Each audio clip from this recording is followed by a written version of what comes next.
বর্তমান সমাজ ব্যবস্থায় ঘরের গৃহবধূরা সবথেকে বেশি পরপুরুষের সাথে পালিয়ে যাচ্ছে। সমাজের একটি শ্রেণী মনে করছে সবথেকে বৌদি পালানোর ঘটনা বেড়েছে ত্রিপুরায়।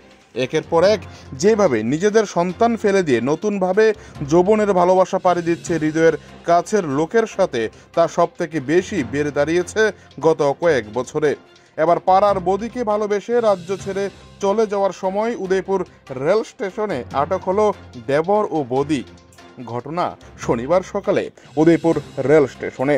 ঘটনার বিবরণে জানা যায়, গত এক বছর ধরে সোনামুড়া মহকুমার রাঙ্গামুড়া এলাকার বাসিন্দা তথা দেবর একই এলাকার এক সুন্দরী বৌদির সাথে ভালোবাসায় আবদ্ধ হয়। সূত্রের দাবি, তাদের প্রাইভেট কথাবার্তা চলত ফোনের আলাপচারিতায়। 19 বছর বয়সী দেবর কলেজে এখনো পড়াশোনা চালিয়ে যাচ্ছে প্রথম বর্ষে। অন্যদিকে 21 বছর বয়সী বৌদি প্রেমে হাবুডুবু খাচ্ছে। জানা যায়, বৌদির বর্তমানে আবার 5 বছরের কন্যা সন্তান রয়েছে।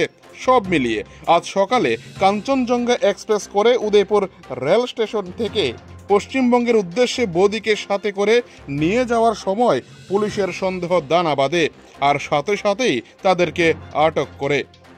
পরবর্তী সময় দেবর এবং বৌদিকে উদয়পুর মহিলা থানার পুলিশের হাতে তুলে দেওয়া হয়।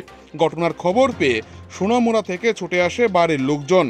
কিন্তু বর্তমান সমাজে যেভাবে ইনস্টাগ্রাম, ফেসবুক রিলস এবং মেসেঞ্জার থেকে শুরু করে হোয়াটসঅ্যাপ এছাড়া জিমেলের মাধ্যমে অ্যাকাউন্ট করে এই ধরনের প্রেমের আলাপ চলে যাচ্ছে প্রতিনিয়ত প্রতিটি সমাজের প্রতিটি এলাকায়।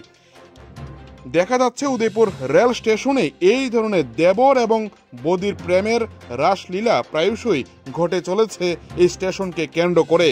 সবথেকে বেশি উদয়পুর থেকেই দেবর বৌদি পালানোর ঘটনা উঠে আসছে গোটা রাজ্যের সামনে।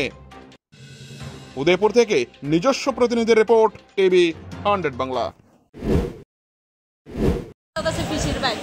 কি কারণে কিভাবে আনছি আমি কইতাম পারি না বাবু।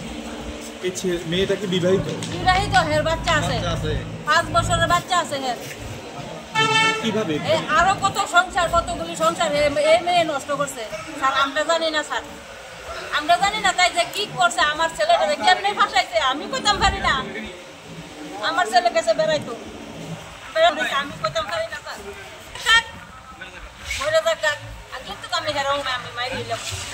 আমার সমান শেখ স্কুল আছে, বেড়াইতে যাইবো বলছে, বেড়াইতে যাইবো কে, এই ঘটনা কেন করলো আমরা তো জানি না, আমরা তো জানি না। হ্যাঁ, আমার ফুলা পরশুদিন বাইরেছে, ওই পিসির বাইক বেড়াইতাম তাই। আচ্ছা ঠিক আছে, পিসির বাইক বেড়াইয়া কলেজও পড়তেছে নতুন করে, বেড়াইয়া যায়, এই ঘটনা কি কিভাবে হইলো কি হইলো আমি